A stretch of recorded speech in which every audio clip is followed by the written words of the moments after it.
students, welcome to our channel. Let's start a new exercise or we can say that a new chapter because बहुत दिन हो गया हमें 10 chapter किए हुए।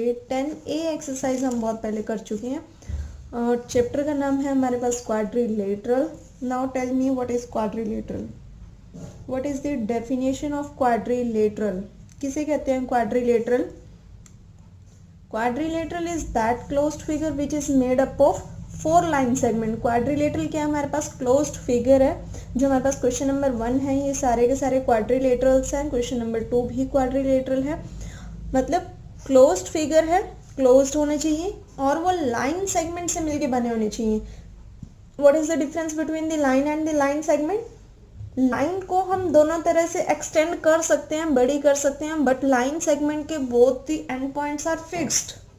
यस, किए थे हमने सारे के सारे ये जब हमने इसका फर्स्ट पार्ट किया था 10A का, तो पूरा इंट्रो दिया था मैंने आपको क्वाड्रिलेटरल के बारे में। तो जिसने 10A एक्सरसाइज नहीं देखी तो वो देख लेना। आज हम 10B के लिए पहले 10B एक्सरसाइज छोटी सी है और बहुत ईजी है, लेकिन ईजी वो आपको तभी लगेगी।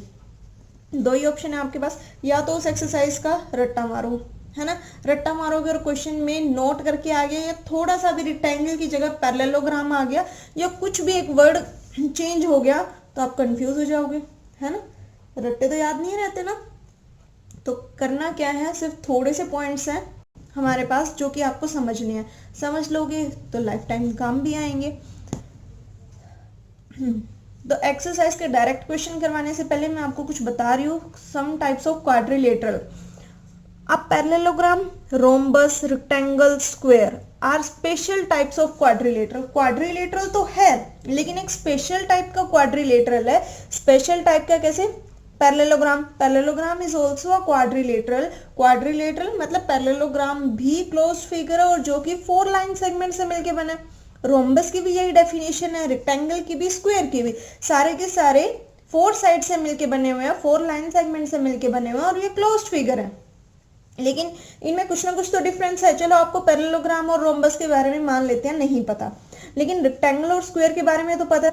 रेक्टेंगल और स्क्वायर के बारे में तो पता है आप लोगों को। स्क्वायर की सारी sides, all sides of square are equal, each angle of square is 90 degree.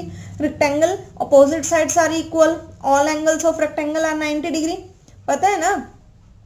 तो देखो अगर स्क्वायर की भी 4 लाइन सेगमेंट्स है, रेक्टेंगल की भी है, बट स्क्वायर्स में तो सारी साइड्स इक्वल है। मतलब कहने की क्या बात है, इनकी प्रॉपर्टीज में कुछ ना कुछ डिफरेंस है, तभी इनको अलग अलग नाम दिया गया। Here you will study all their properties. तो इसको प्रॉपर्टी को समझना है, रट्टा नहीं मारना है कि आपको प्रॉपर्टी ये लाइन एज इट इज याद रखनी है, नहीं, सिर्फ समझो तो आपको अच्छे से क्वेश्चंस कर पाओगे। A quadrilateral with both pairs of opposite sides parallel is a parallelogram. जिस क्वाड्रिलेटरल की दोनों पेयर्स, पेयर्स मतलब पेयर्स जोड़ा, दो की बात कर रहा है, लेकिन बोथ भी लिखा हुआ है ना, अपोजिट साइड्स पैरेलल है। देखो क्या कहना चाहता है वो, अगर हमारे पास क्वाड्रिलेटरल है, क्वाड्रिलेटरल है तो ऑब्वियस ही बात है वो लाइन सेगमेंट से मिलके बना, और ये भी ऑब्वियस है कि वो क्लोज्ड फिगर है, क्योंकि क्वाड्रिलेटरल की प्रॉपर्टी डेफिनेशन को तो वो सेटिस्फाई करेगा ना। अब इसने कहा वो पैरेललोग्राम कब होगा, जब इसकी opposite sides, these are the opposite sides, AB line segment AB is the opposite sides of line segment of DC. yes, तो ये दोनों opposite sides क्या होनी चाहिए? पैरेलल। और AD किसके अपोजिट, AD किसके पैरेलल होना चाहिए? BC के। मतलब इन दोनों का पेयर और इन दोनों लाइंस का पेयर, आमने सामने वाले लाइंस का पेयर। तो कितने पेयर हो गए हमारे पास? 2 पेयर हो गए ना। AB is parallel to DC 1 pair and AD is parallel to BC 2nd pair, इसलिए लिखा हुआ both pairs of opposite sides. Opposite मतलब आमने सामने वाली, अपोजिट उल्टी, पैरेलल होना चाहिए। अब पैरेलल क्या होता है? पैरेलल की डेफिनेशन क्या होती है? पैरेलल सीधी सी बात है जो लाइंस कहीं भी जाके नहीं मिलती, या हम ये बोल सकते हैं उन लाइंस के बीच में डिस्टेंस हमेशा ही सेम रहता है। ये नहीं है कि अगर मान लो एक लाइन ऐसे जा रही है, एक लाइन ऐसे जा रही है, मिल तो ये भी नहीं रही, बट हम इनको पैरेलल बोल देंगे, नहीं बोलेंगे। क्यों नहीं बोलेंगे? यहाँ डिस्टेंस इसका ज्यादा है और यहाँ कम है, तो हम ऐसा एज्यूम कर लेते हैं कि मे बी ये आगे जाके मेट कर जाए, क्योंकि हमें ऐसा लग रहा है। है ना। लेकिन पैरेलल में क्या होता है, इन दोनों लाइंस के बीच का डिस्टेंस हमेशा ऑलवेज रिमेन सेम, कम या ज्यादा नहीं होता, हमेशा बराबर रहता है, ठीक है। तो पैरेललोग्राम की क्या प्रॉपर्टी हुई कि जो भी इसके अपोजिट पेयर्स हैं वो पैरेलल होंगे, दैट इज पैरेललोग्राम। लिखा हुआ है कि कौन किसके पैरेलल है, और जो हमारे पास ऐसे ये दो डंडे से लगे होते हैं ये पैरेलल का साइन होते हैं। किसका साइन होते हैं, पैरेलल का साइन होते हैं। साइन, अब जैसे रुपीज का साइन पहले तो RS लिखते थे, अब रुपीज का साइन चेंज होके ऐसे लिखते हैं ना, ये सिंबल है रुपीज के लिए, तो ऐसे ही पैरेलल के लिए ये ऐसे अगर हम दो ऐसे लिख देते हैं तो this is the symbol for parallel lines. Clear. Next is a parallelogram. A parallelogram whose all four sides are equal is called a rhombus। जिसकी सारी साइड्स इक्वल होंगी वो रोम्बस होगा। अब आप होगे, अभी तो बोला था जिसके सारी साइड्स इक्वल है वो स्क्वायर होगा। बहुत एक एक वर्ड ध्यान से सुनना है। अ quadrilateral whose all sides are equal is a square। Clear. A quadrilateral whose all sides are equal is a square। A parallelogram whose all sides are equal is a rhombus। Difference क्या हुआ इसमें, मैंने बोला आ quadrilateral, एक ऐसा quadrilateral जिसके सारी sides equal है वो क्या है, स्क्वायर। इसमें मैंने बोला अब पैरेललोग्राम, क्या, PARALLELOGRAM। अब पैरेललोग्राम, जिस पैरेललोग्राम की सारी साइड्स इक्वल है वो रोम्बस है, वो क्या है, रोम्बस। डिफरेंस क्लियर हुआ। पहली बात तो यार, जिस क्वाड्रिलेटरल की सारी साइड्स इक्वल है उसको हम स्क्वायर कहेंगे, जिस पैरेललोग्राम की सारी साइड्स इक्वल है उसको हम रोम्बस कहेंगे। यानी कि इसमें ज्यादा प्रॉपर्टी है, क्योंकि रोम्बस में जो रोम्बस की प्रॉपर्टी है वो तो है ही है, साथ में इसमें इसकी पैरेललोग्राम की प्रॉपर्टीज भी तो सेटिस्फाई करनी चाहिए। यानी कि पैरेललोग्राम की जो अपोजिट साइड्स होगी वो क्या होगी, पैरेलल होगी, है ना। या हम ये कह सकते हैं this side is parallel to this side and this side is parallel to this side, ठीक है। ये 5 सेंटीमीटर है, ये 5 सेंटीमीटर है, ये 10 सेंटीमीटर है और ये 10 सेंटीमीटर है। Opposite sides are equal and parallel, तो ये क्या हो गया, पैरेललोग्राम। लेकिन अगर मैं ये बोल दूं ये भी 5 है, ये भी 5 है, ये भी 5 है, ये भी 5 है, all sides of the parallelogram are equal, all sides of parallelogram are equal, तो ये क्या हो जाएगा, रोम्बस हो जाएगा। साइड्स अगर दो साइड्स इक्वल है, दो डिफरेंट है, तो वो क्या होगा, पैरेललोग्राम। अगर इसकी सारी साइड्स इक्वल है और इसके अपोजिट साइड्स पैरेलल भी हैं, अपोजिट साइड्स क्या है, पैरेलल है, तो वो क्या होगा, रोम्बस होगा। क्योंकि स्क्वायर में फॉर एग्जांपल ये 2 सेंटीमीटर 2 सेंटीमीटर 2 सेंटीमीटर 2 सेंटीमीटर, सारी साइड्स तो स्क्वायर की भी इक्वल है, but opposite sides are not parallel ना। बात क्लियर हो गई। तो बिल्कुल भी इतना पजल होने की नीड नहीं है। कोई भी क्वाड्रिलेटरल जिसके सारे साइड्स इक्वल है वो क्या हो जाएगा, स्क्वायर। कोई भी पैरेललोग्राम जिसकी सारी साइड्स इक्वल है वो क्या हो जाएगा, रोम्बस। लेकिन पैरेललोग्राम की डेफिनेशन आपको पता होनी चाहिए कि उसकी अपोजिट साइड्स पैरेलल होती हैं, यानी कि रोम्बस की भी अपोजिट साइड्स पैरेलल तो होंगी क्योंकि इसमें पैरेललोग्राम यूज हो रहा है। बस ये था और कुछ खास नहीं था। नेक्स्ट चलते हैं। नेक्स्ट देखो, इसमें सारी साइड्स पैरेलल भी हो रही हैं और सारी साइड्स इक्वल भी हो रही हैं रोम्बस में। Next is a parallelogram in which, parallelogram मतलब इसकी भी अपोजिट साइड्स क्या, parallel. A parallelogram in which all angles are right angles is called a rectangle. Are right, are rectangle, जिसके सारे के सारे, किसके, पैरेललोग्राम के, जिस पैरेललोग्राम के सारे एंगल्स राइट एंगल्स होंगे। Right angles mean are of 90 degree, right angles are of 90 degree, 90 degree के एंगल जिसके होंगे वो क्या होंगे, रेक्टेंगल होंगे। वो पैरेललोग्राम जिसके सारे एंगल्स राइट एंगल होंगे, 90 डिग्री के होंगे, तो वो क्या होगा, हमारे पास रेक्टेंगल होगा। साइड, इसकी opposite sides are parallel and all angles of this rectangle are 90 degree. देखो लिखा हुआ angle A is equal to angle B is equal to angle C is equal to angle D is equal to 90 degree. अगर सारे angles के बीच में is equal to और last is equal to 90 degree लिखा हुआ है, इट डजंट मीन कि सिर्फ एंगल डी ही 90 डिग्री है? नहीं, all angles are in equal sign, सारों के बीच में इक्वल का साइन है, तो एंगल ए एंगल बी के equal, angle B angle C angle D के, और एंगल डी 90 डिग्री मीन्स सारे एंगल्स 90 डिग्री। क्लियर हो गया?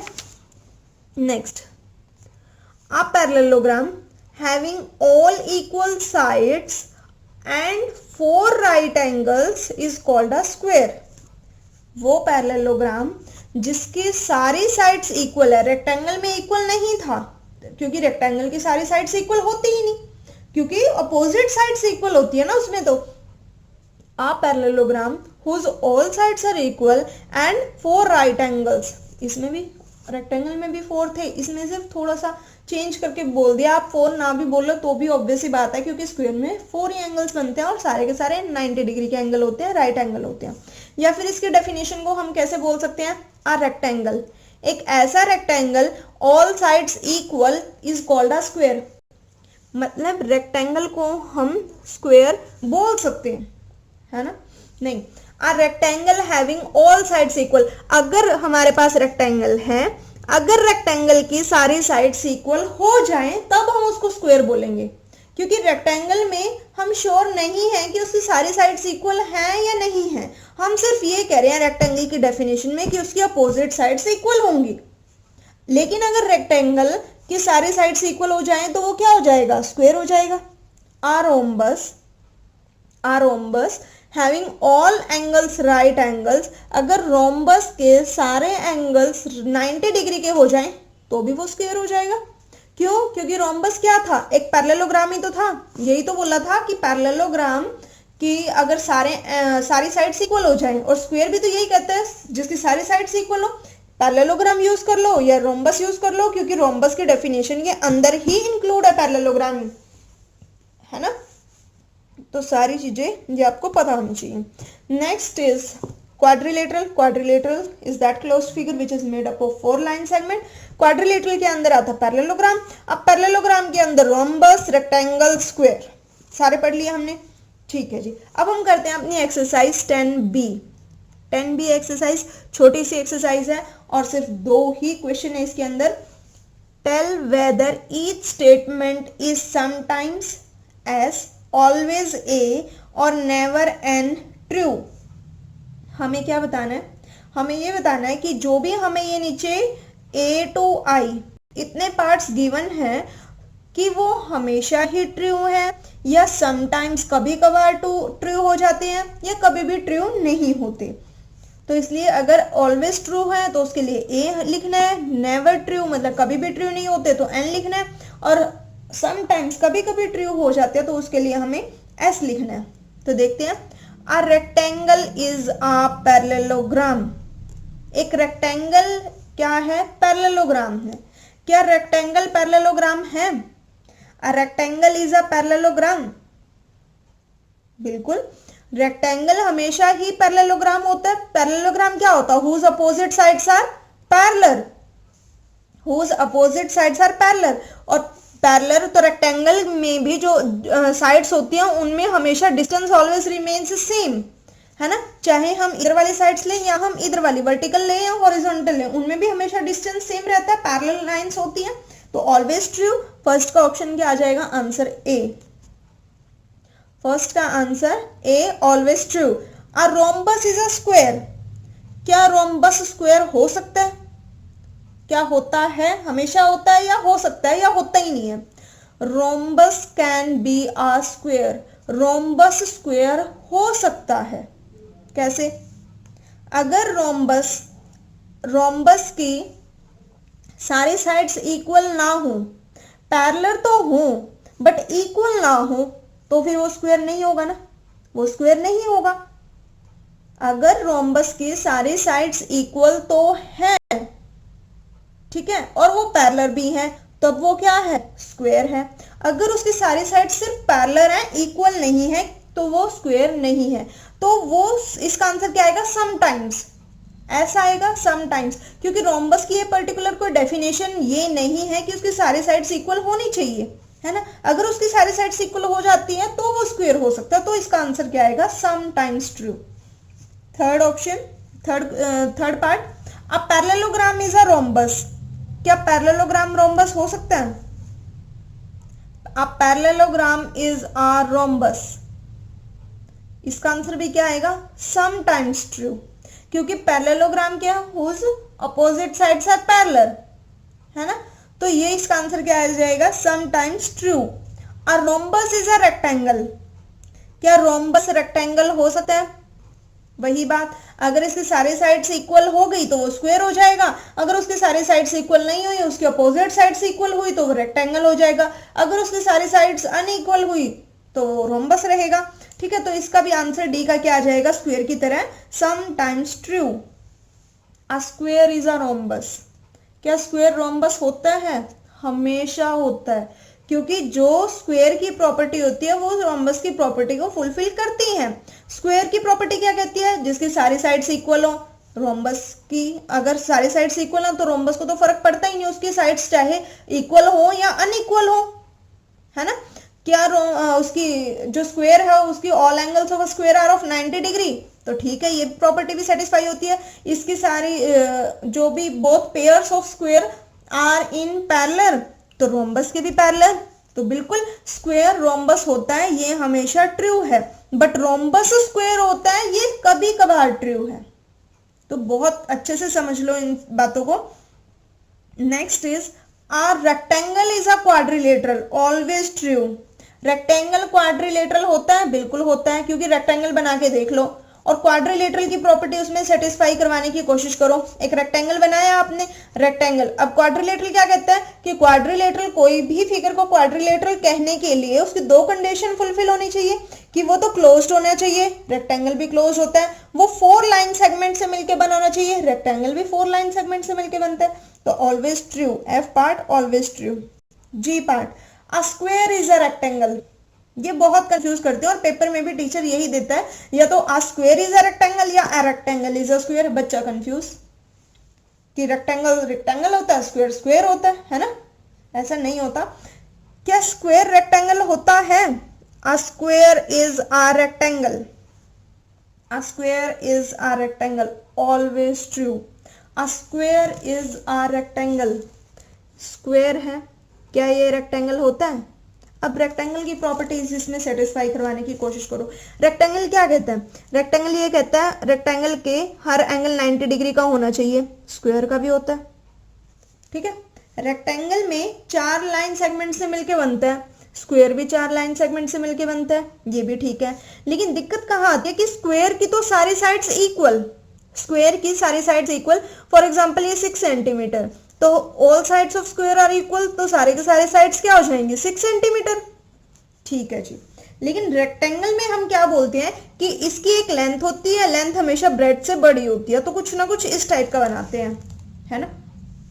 जरूरी तो नहीं है। तो यही तो हम कहना चाह रहे हैं, क्या स्क्वायर रेक्टेंगल होता है? रेक्टेंगल की प्रॉपर्टी क्या है? Opposite sides are equal, opposite sides of rectangle are equal. ये 6 है, ये भी 6 है, ठीक है, सेटिस्फाई हो रही है। ये 6 है, ये 6 है, तो ये कहां लिखा है कि रेक्टेंगल की जो लेंथ है और ब्रेड्थ है वो सेम नहीं हो सकती? नहीं लिखा ना। सिर्फ हमें ये पता है रेक्टेंगल की according to rectangle property opposite sides of rectangle are equal and parallel, है ना? पैरेलल है, देखो हमेशा इनके बीच में डिस्टेंस रिमेन सेम। और ये 6 है, तो अगर ब्रेड्थ 6 है तो लेंथ 6 नहीं हो सकती है, तो कहीं भी नहीं लिखा ना। तो क्या हो गया अगर लेंथ और ब्रेड्थ सेम सेम आ रही है? और अगर लेंथ और ब्रेड्थ सेम सेम आ रही है रेक्टेंगल की, तो ये तो क्या बन गया? स्क्वायर बन गया। तो a square is always a rectangle. Square हमेशा रेक्टेंगल हो सकता है, तो जी का आंसर क्या आएगा? Always true. स्क्वायर रेक्टेंगल हो सकता है। A rectangle is a square, क्या रेक्टेंगल स्क्वायर हो सकता है?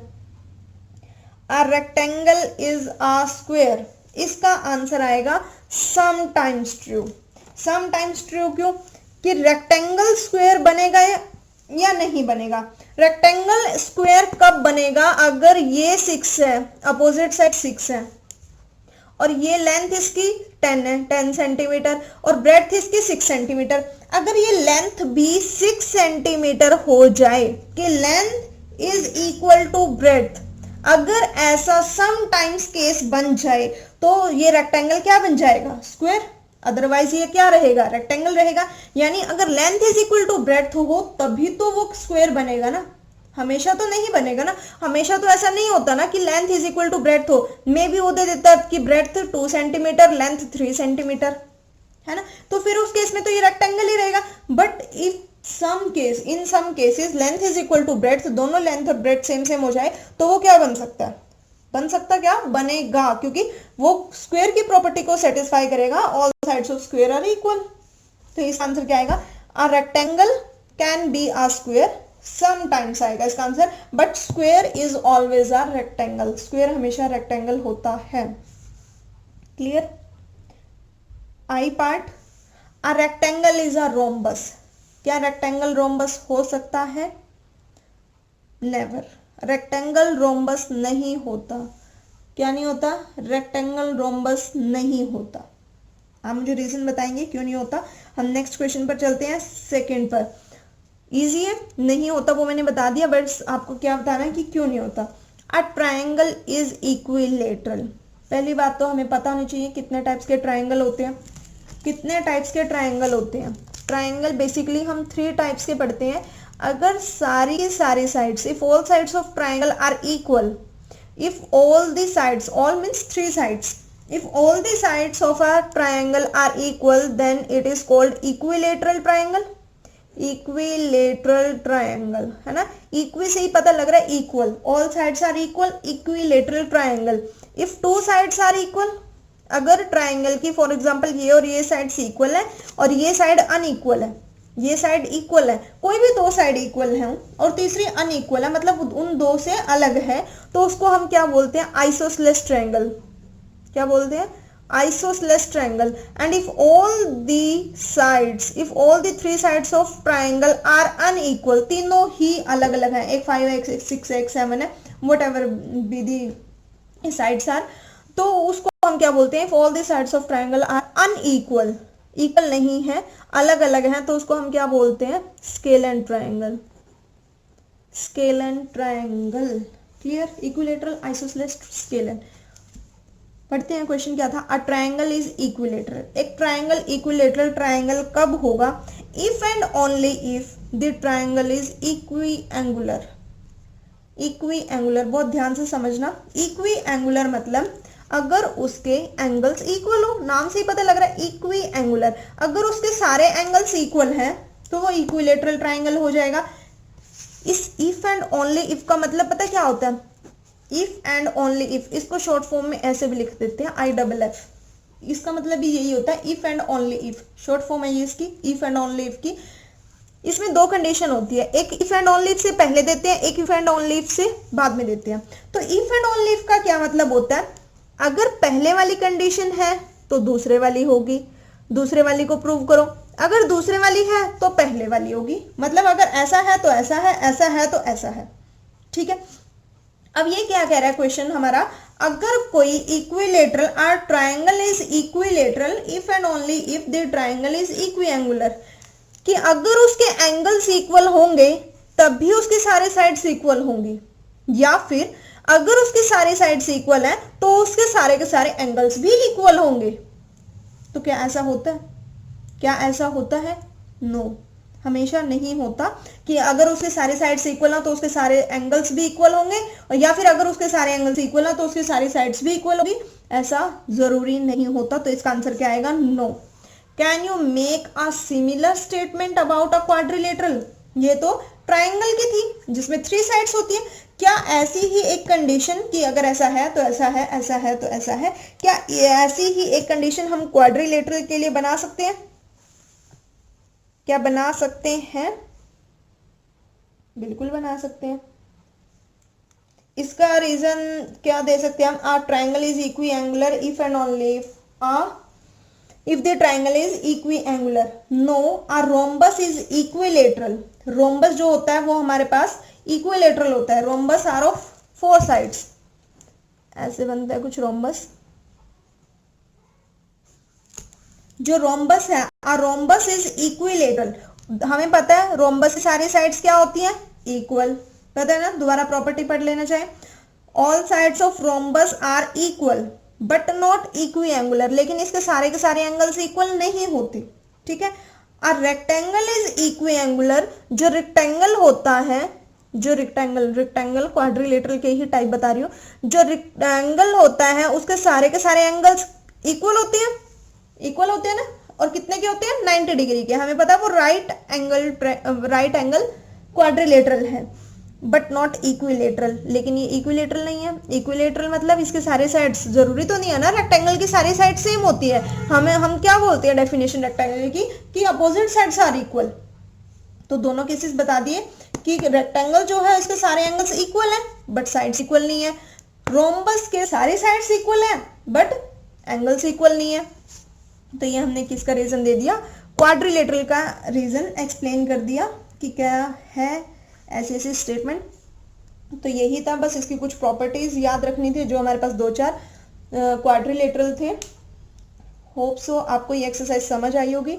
तो कुछ इतना खास है नहीं इसमें, बस थोड़ा आपको समझने वाला ज़्यादा है। तो इस एक्सरसाइज की प्रैक्टिस करना, वीडियो को लाइक करना, शेयर करना। Thank you.